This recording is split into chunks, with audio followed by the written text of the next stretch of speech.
Taking the witness stand was Dr. Kimani Nehusi, who was invited to the commission to make a presentation as an expert witness.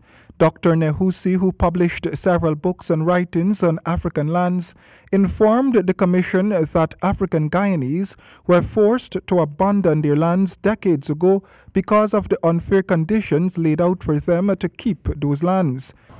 Africans used to use boats, bateaux, to go into the back dam to cut the planting and bring out and so on. A tax was imposed on those boats. And guess what? You know who had 300 tons? The estates, not a single tax.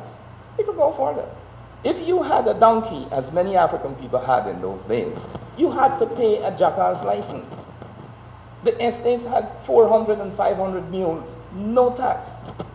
And we could go on and show the disparity with which these things were leveled on African people. And the impact of that was a diminution in their attention to the land and their ability to sustain their presence on the land.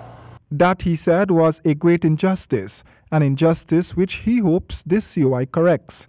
Dr. Nehusi, an associate professor at the Temple University in Philadelphia, USA, told the commission that lands today which form the physical basis of many villages along the coast were purchased on a communal basis by African-led demand. In many cases, African Guyanese were bullied for their lands, the commission heard.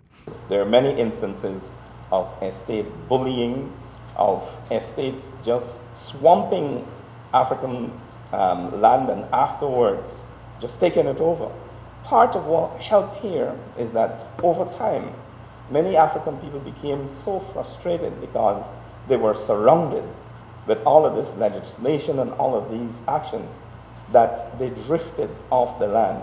Dr. Nehusi told the commission too that the reason why some slave communities are not predominantly Afro-Guyanese communities is because Afro-Guyanese were forced out of those communities in search of jobs. Some even migrated into the interior, he said. Despite all of those handouts, African people in many parts of the country succeeded in establishing a viable existence based substantially, though never only, on the land. And we're familiar with lots of those villages along the coast of Guyana. Those villages were always subject to the heavy hand. Dr. Nehusi said he is pleased that the government has moved to begin the process of addressing this issue. He stated that the correction of historical injustices is an essential aspect of returning dignity to mistreated people and ensuring that everyone in Guyana possess a somewhat equal chance of fulfilling their talents and aspirations. That itself, he noted, is an important criterion for the progress of Guyana. The Commission will continue public hearings on Tuesday. Royd and James, HGP Nightly News.